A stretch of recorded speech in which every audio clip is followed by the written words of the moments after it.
اتفاقية المناخ في باريس، هذه الاتفاقية التي كانت مهمة جدا للبيئة العالمية، ولكنه خرج من هذه المعاهدة.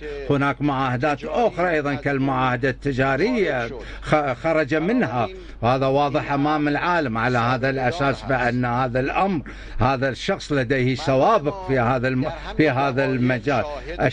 الشعبنا هنا خلال هذه الدقائق قد رأى بأن النظام الوحيد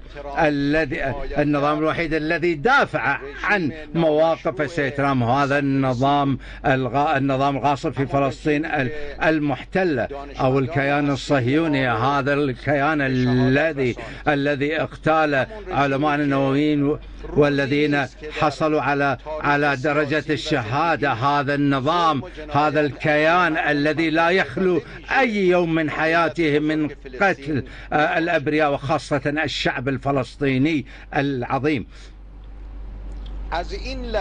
من هذه اللحظة اتفاقية خطة العمل المشترك بين إيران و5 دول فقط، من هذه اللحظة 5+1 قد فقدت أحد الأعضاء. وفي هذه الظروف علينا اليوم أن ننتظر الدول الست الكبرى في العالم كيف ستعمل تجاه هذه الاتفاقية.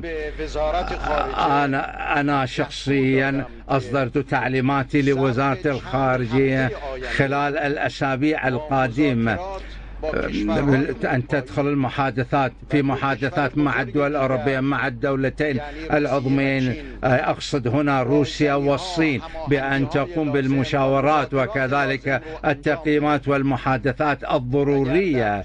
وإذا كان في نهاية هذه المدة الزمنية القصيرة وصلنا إلى هذه النتيجة التي مفادها بأنه بالتعاون مع هذه الدول ال5 نستطيع أن كل ما موجود في الاتفاقية ومن صالح الشعب الإيراني نستطيع الحصول عليه، على الرغم من عدم رغبة أمريكا والكيان الصهيوني وسعيهم وكلامهم الذي لا معنى له، وخاصة هذا الكلام الذي سمعناه من السيد ترامب، فإن هذه الاتفاقية سوف تبقى. نحن نستطيع بأن نتحرك وفقا للأمن الإقليمي والأمن العالمي وأن نتخذ خطوات عملية في هذا المجال. وأما إذا رأينا بأن مصالحنا لن تتحقق ولن تضمن، فسوف أتحدث إلى الشعب الإيراني قريبا جدا، وسوف نتخذ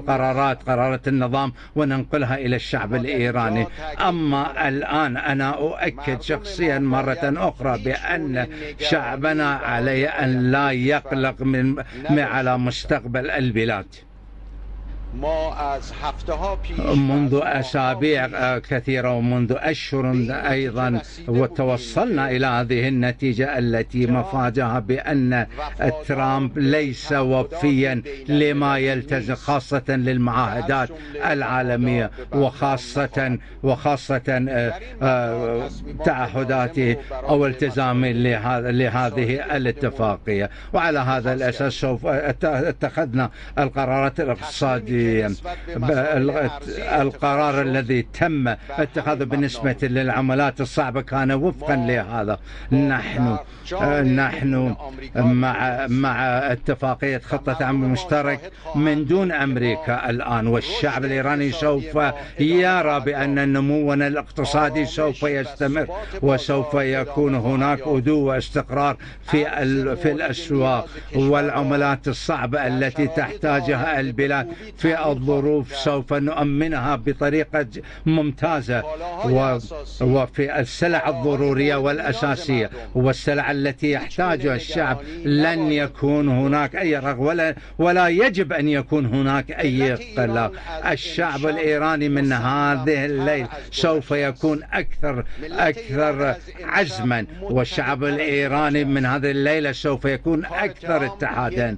عمل ترامب كان حربا نفسيا سياسيا وضغطا اقتصاديا. نحن لن نسمح للسيد ترامب بأن ينجح في الضغط الاقتصادي أو في الضغط السياسي، أن ينجح ضد الشعب.